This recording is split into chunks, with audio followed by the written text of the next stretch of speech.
Gonna replace some bearings and some idler pulleys. This one's not bad. I want to replace it anyway. But yeah, this one is not great. Adding some PB blaster, hopefully this makes it go a little smoother. My preferred way of doing this is with a bearing and seal driver kit. There are a few other ways I'm going to show you later in the video. I picked this one up at Harbor Freight a few years ago. This works really well for these type of projects. You can buy similar kits on Amazon and other places. This particular bearing is a 40mm and we have a 39.5mm driver, so it fits perfect without binding as we push it through.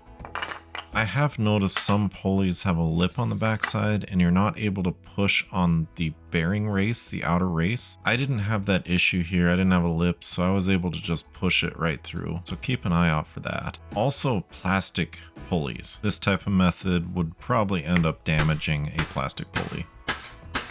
For the beans. Space the blocks so we can drive it through.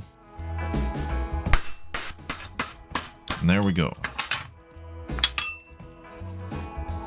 I wanted to pull the shields off this and take a look at those bearings, because this one was pretty crusty. No grease left, a little rust. It was ultra chunky, not spinning very well. So we got to figure out what replacement bearings to buy. Mine happens to be a 6203. You can see it on the shield there. If for some reason the bearing you're looking at doesn't have that designation on it, you can do the tried and true method of just getting out some calipers or maybe even a ruler and measuring everything up. My bearing happens to be 40mm by 17mm bore by 12mm thick.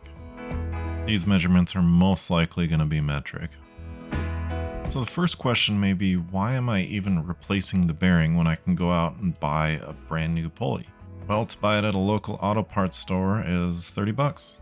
You can find it other places for a lot cheaper. Rock Auto happened to have like an $8 one, which was very tempting, but I really want to make sure that these last. And those cheap pulleys, I don't know what type of bearings are in them. So I went out and found a Timken, which is my preferred brand. There are lots of other manufacturers that'll work just fine. Happened to be 14 bucks for a 2-pack. You can get these at the auto parts stores and locally too, but usually they're more expensive. So check online and see what they got. You might have noticed the -2RS in the part number. That just stands for 2 rubber shields. So I think this will work just fine. Cleaning up the bore with some brake clean. This next step is completely overkill, and you can do it if you want. Don't go out and buy parts if you don't have it, but I happen to have some Loctite 603 sitting around.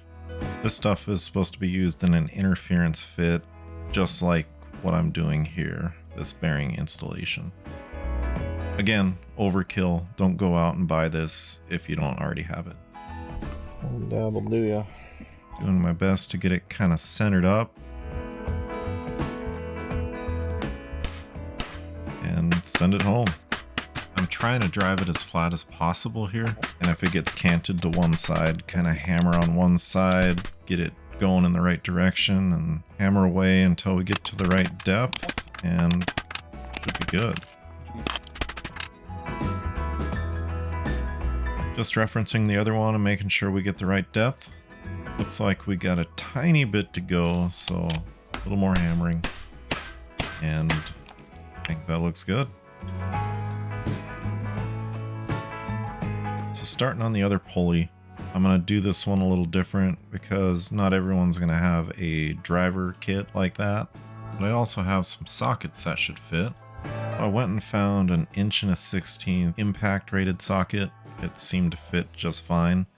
The whole point is you want to get the edge of that sitting right on the outside race of the bearing. So that seems to fit just fine. I could just grab my hammer and go to town, but that will damage the socket. That will leave hammer marks on my sockets, and I want to avoid that. Went and grabbed a dead blow hammer. This has a soft face on it, so it'll keep from denting my socket and making it look like trash. This is a bit smaller dead blow. I should have used a lot bigger one because, yeah, it took some effort to push this thing through. So I could keep hammering and keep going, but I'm going to head over to the vise and use that to push it through. in a more controlled fashion. Again, making sure the edge of the socket lines up right on that race. Push it through till it bottoms out. Back to the blocks, and we'll finish up by pounding that through. Nice part is it doesn't take as much effort since the vise did most of the work here. Cleaning it up again, you know, rinse and repeat. We're going to do the whole Loctite 603 again. Hold it as well as we can against that outside race and give her the beans and pound her down. So I went back over the vise once I got it a little well seated and used the vise to push it in. Again, you could hammer it all the way, but a vise is a really good tool to have. I recommend getting one. You can get them for pretty cheap nowadays. You can see while you're doing it that I got nice and flush there, so there's a little more control doing it with the vise. And with that, both are done. Spins well. Got the bearings seated nice and flat, and we should get quite a few years of service out of these. A little more work than just buying them, but hey, it wasn't that hard. And we know we have nice high-end bearings now. I'm gonna touch on it, but here's another method you can use. If you have a shop press, you can use this as well. But for me, that hammer and driver kit was pretty quick and simpler than setting this up. So even though I have a press, I still went for the hammer. If these would have been plastic pulleys, I would have totally used this though. There's so much more control and fine finesse, much less chance of damaging things. With that, thanks for watching. Do the old like and subscribe if you want, and we will see you on the next one.